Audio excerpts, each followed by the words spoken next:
Hey guys, and welcome to episode 2 of the off-season vlog series. Now, what a week it's been. So I'll start at the beginning. Monday was all good. It was an awesome lower session. And then Monday was when all my equipment came. So far, it's been in the shed ever since Monday. I spent Monday putting up the squat stands and the bench, but I've not needed it yet. It's still a backup because I'm still able to train at the facility in which training is going superb. And then Tuesday came. Now, without me saying anything, here is a little bit of a video and a picture of what happened on Tuesday.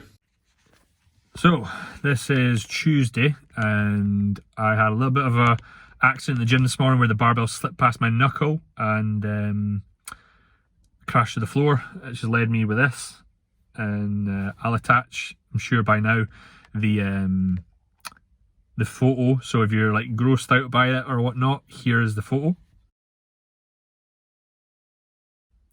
As you can see, it's pretty deep. If you were to pull the skin back, you could literally see my knuckle. So just got some paper stitches on it and got to keep it bandaged for 7 days. But the show still goes on. I did this halfway through the workout and still finished the workout. So yeah, hope you're well.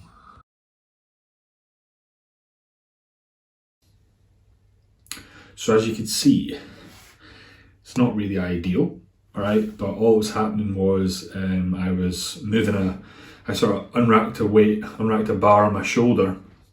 I went to hold it there, I went to move the pin down so I could switch from doing like a press down to rows when I was doing upper. And as the thing moved down, the bar slipped and I went to try and catch it, and the bar just about took the whole skin off the knuckle. If you're wondering, yes, I did finish the workout. Of course I finished it. It was an upper, so I just finished doing push and I had a lot of pull to do. So I just sort of taped it up and got home, made my post-workout, went to A&E. I was the only one in A&E bar one person. So I went in, and as I went in, I sat down and I had packed like my oats and whey, I packed some like water and my laptop, and I was going to do a bit of work there because I thought it'd be busy. Sat down, got called straight away.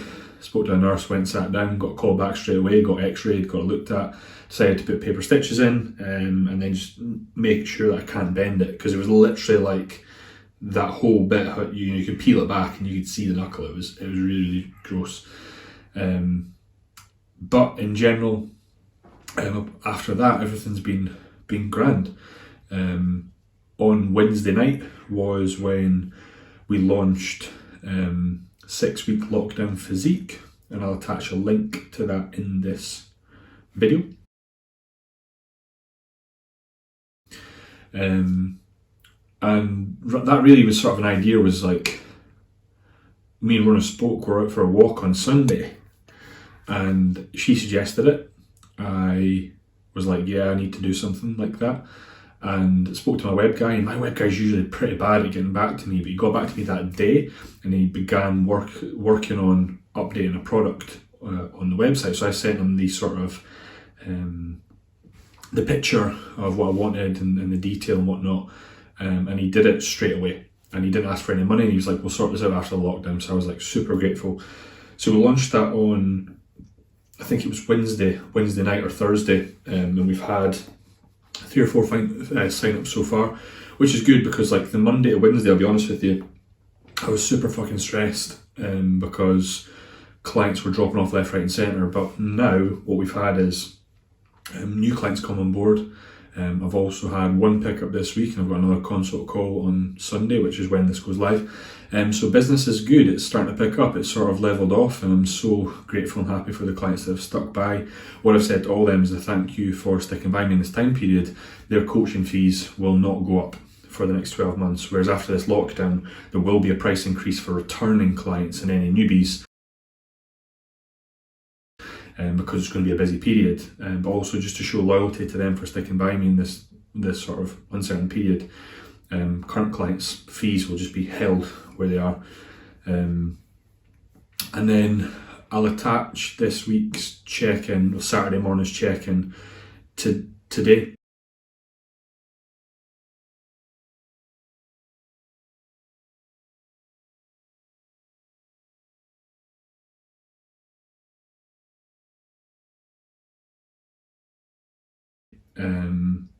this morning. So body weight's kind of sitting at 112 now. Last check-in it was 110, and then it went up after the Saturday. We usually have a take on a Saturday, and then it came back down. So on the Wednesday I checked in again, and we put a bit more food in the tank. So food is now already at 725 carb, 300 protein, 100 fat, and body weight sitting at 112, and that is me 20 pounds up in 2 weeks. But also I'm right back to the weight that I was pre-diet, and I'll attach a photo pre-diet versus now that'll show you how effective the rebound can be if done properly.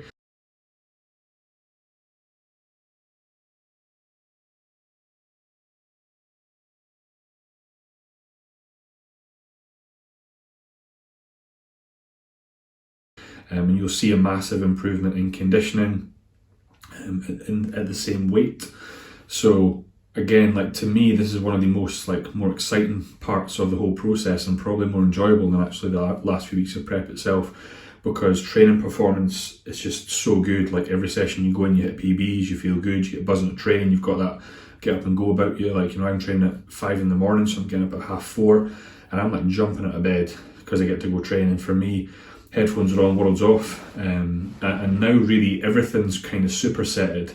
By that I mean putting in a lot of arm work to bring them up, because on classic physique, 4 out of the 5 poses that I do have arms in them, have like double bicep in it, so they need to come up, and their volume's been prioritized to that body part accordingly. Back has been prioritized volume wise, so on my upper day, full upper day, I've dropped a couple of chest movements and put in 2 sets of chest, and I put in 2 more sets of back, 3 because I've added a set onto another exercise. And then on actual pull day, it's more density work rather than width work, whereas last off season it was all width work. Whereas now we've got the width, we've got the V-taper, we can vacuum, it's just about getting that dense. So the plan from here is to push up to about 117 for the next 8 weeks, so that'll take us to, this is April, May, June, it'll take us to June. In that time frame, push up to 117 to 120. After that, hold that weight, drop down to a cruise dose, get bloods done, tidy things up, and then thereafter push again from August towards like January time, and that's when we'll push up into the sort of 130s, which will be very, very exciting. Drug dosage is still pretty low. We're sitting at 500 tests, 300 MPP, 300 mast. And yeah, I feel good. Like, I felt back to myself last week, but I felt that the first sort of Monday, Tuesday, I was just stressed with some clients that were dropping off. I went from 70 when the gyms were shut, to then I was down at 62, and then that was on a Sunday, and then literally by the Monday I was down at 56. So I was stressing about that, but then it was busy getting the program set up, seeing current clients, switching everybody over, because every week clients are getting new equipment, so the program needs adjusted and amended, being able to sort of jump on calls with clients as well. And then it was really once the program launched, and then I had a new pickup, a consult call, and then 2 new pickups for 6-week lockdown, so 3 added this week, back up to 59. I was like, we're okay, and I felt like I could be myself again, which was quality. Nothing else to add from this week apart from I got new lifting shoes, Auto Mixes, because I've had those ones for years. Not actually had them on yet because I'm waiting till this is okay. I can tie my old ones fine, but they'll be a little bit harder considering they're new and don't want to faff about. So that's it from me, guys. Looking forward to the next week ahead. Looking to see where we'll be. I think we'll probably be up at about 113, 114 by next week. Probably 113 definitely. Any questions about anything, please do just ask. If you want me to talk about my cycle more, my training a bit more, what I'm doing. I am training at 5 AM and I will continue to do that even after this lockdown. I love it being, it's not something I've never done before, but something I'm enjoying more than anything. So yeah, any questions, guys, please do let me know. If you like this, please share this on your Instagram, tag me in it, and whatever you do this weekend, give it the beans.